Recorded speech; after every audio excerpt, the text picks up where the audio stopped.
Welcome to the Romance Class YouTube channel. This is part of what will be the complete audio edition of my book Iris After the Incident, narrated by Rachel Coates on YouTube. Iris After the Incident is a contemporary romance set in the Philippines by a Filipino author.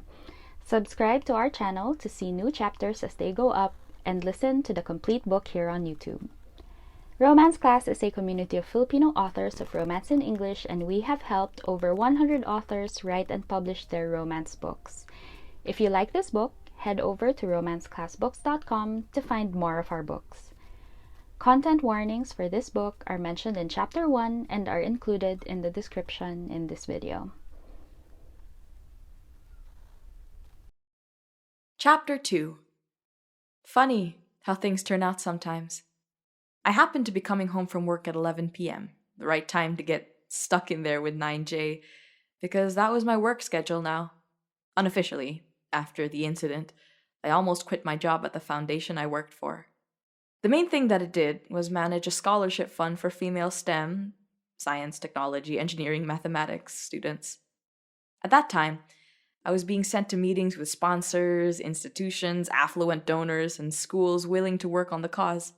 Then, rather abruptly, I couldn't go out to meet them anymore. My bosses understood that, and didn't force me to either. They kept me on because there was more work to be done that didn't require seeing people. Letters had to be written, presentations had to be made pretty, and spreadsheets needed updating. I wasn't much of a writer or researcher, but had to learn because I became the work-from-home person, and then, starting this year, the desk job person. I needed some help with the transition back to the office, and they allowed me to work flexible hours. I avoided the normal day shift, came in late, and left work very late. Even as I became more comfortable going out again, I stuck to that schedule. At least they didn't let me quit, thank God. It would have been worse to have ended up broke after the incident. The firm was founded by a brother and sister team, Carl and Miley Figueras, and they rejected the 5 resignation letters I sent. Each time I was completely sincere about it, and 3 of those times it was because I felt that they were getting into trouble because of me, and that leaving was a selfless thing for me to do. Miley asked for a meeting at 6 p.m., which to me was like lunch, as in middle of my workday, while she was on her way out. She was my only boss now. Carl left the firm last year, moved to the United States to get married. It had been a difficult decision for him, leaving the baby that was his company, but no one blamed him. He wouldn't have been able to marry here, and he didn't have to chain himself to this place forever. "We're almost done with the brochures we're sending to the fair in Cebu," I said, as soon as I sat down on the chair across from her. "The background color was off, and the entire back flap was so hard to read, so I asked them to redo it." "Oh, there's time, no worries," she said. And maybe the first thing I should have noticed was that she was watching me as soon as I walked into her office. Miley Figueras was usually busy whenever one saw her, and she didn't have her eye on her phone or her laptop screen at all when we started. I should have guessed. "Iris," she said, "I'm moving." I knew what that meant. Carl said that too. I'm moving.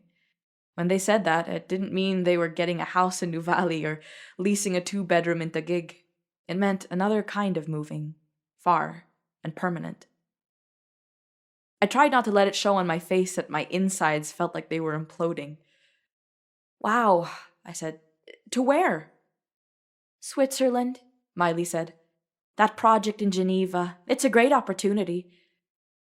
Congratulations!" They were a former client, a grant-giving foundation, and they did like her work. No surprise they would have wanted her to join them, and no surprise that she'd say yes. "Thank you. I kind of didn't want to start from scratch as someone's employee somewhere, but when am I going to be considered young enough to do this, right?" Miley was in her mid-30s and wasn't old to me at all, but I knew what she meant. I was 24, and the incident made me feel like I'd started over. She wanted to try to do the life change while she had the stamina. We talked about starting over a lot, way more than coworkers should. I knew this would happen. She had hinted it would when Carl left. Their firm was still relatively small, despite being around for 10 years. Just them, me, half a dozen other people. Right now, you're the most senior here, at least in terms of the actual operations work, she said. A happy accident, because you were both in marketing and in operations. No one else has done both sides like that, apart from me and Carl. So, if you're ready, you can lead the project teams. All of them. Wow, what? Was I actually getting promoted? I tried to think of other people who would be better at this than me. The nature of the firm, though, was to keep a small full-time staff and hire consultants for anything else. Among the staff, my 3 years in college internship was indeed the longest anyone has ever been working there. Miley cleared her throat. But what the firm needs is new partners all the time, Iris. You know that. And it would be best if the person who knows the work best was also the one meeting them and answering questions. I don't know about this, was my automatic answer. You really don't? You don't think enough time has passed? But we agreed, I said. Miley had let me stay away from shaking any hands so the firm's reputation would remain good and intact. This is the opposite of that. Iris, I don't want to bring things up, but no one has mentioned it in... I don't even remember. We haven't lost any partners recently because your name was part of the employee list. She was right. But 2 years ago they did. Some high-profile donors and institutions deferred working with us. Every time someone did, I sent a resignation letter. Miley shrugged. Not asking you to do anything you don't want to do. But when I leave, and my dad takes over here, you know that he's just going to want numbers. Carl and Miley's dad was part owner of the firm, and without the two, he'd be the boss of us. I wasn't sure what that meant for me.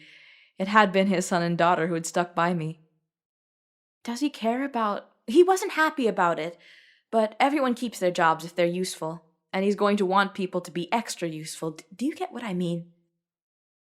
It meant that the Figueras patriarch had other businesses and didn't care much for the well-meaning startup his kids put up, except maybe to keep the lights on and see it earn more. I'll have to think about this, I said. But congratulations. I really am happy for you. Miley nodded.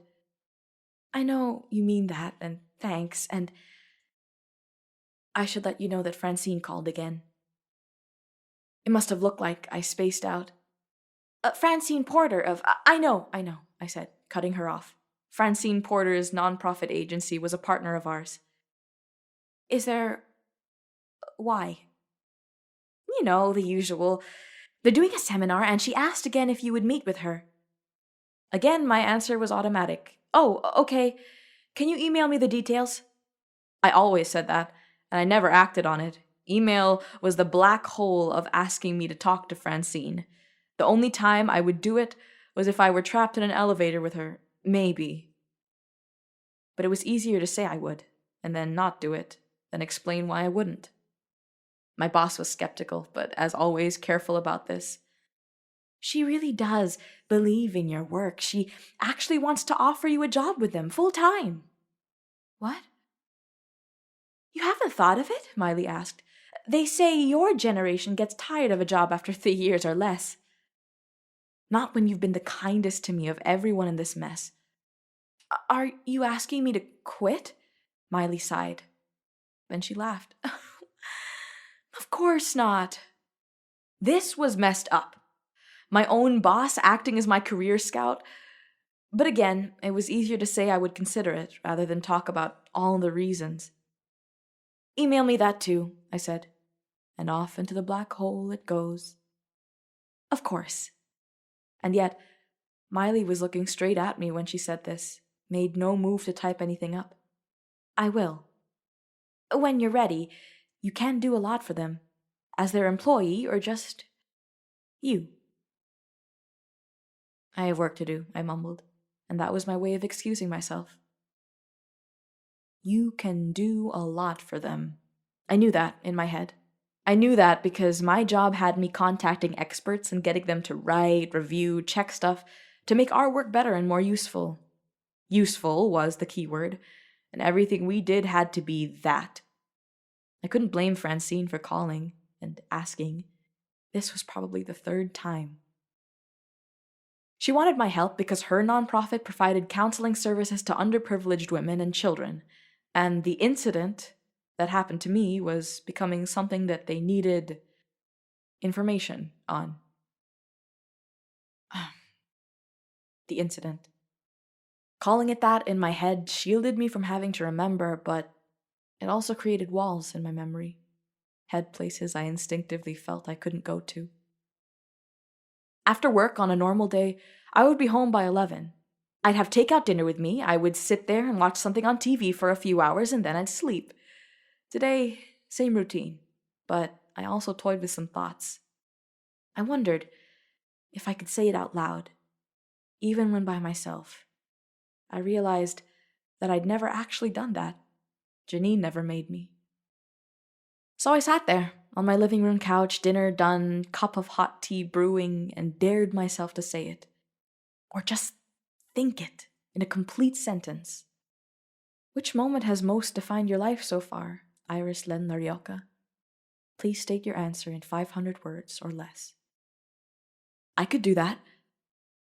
I had sex with my boyfriend, and we took a video, and it accidentally got out on the internet. People saw it.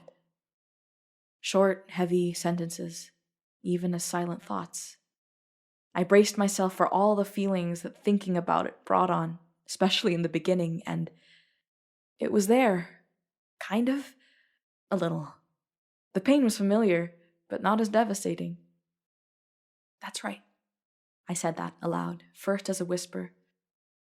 That was me. I was the naked girl on the internet. That wasn't a joke.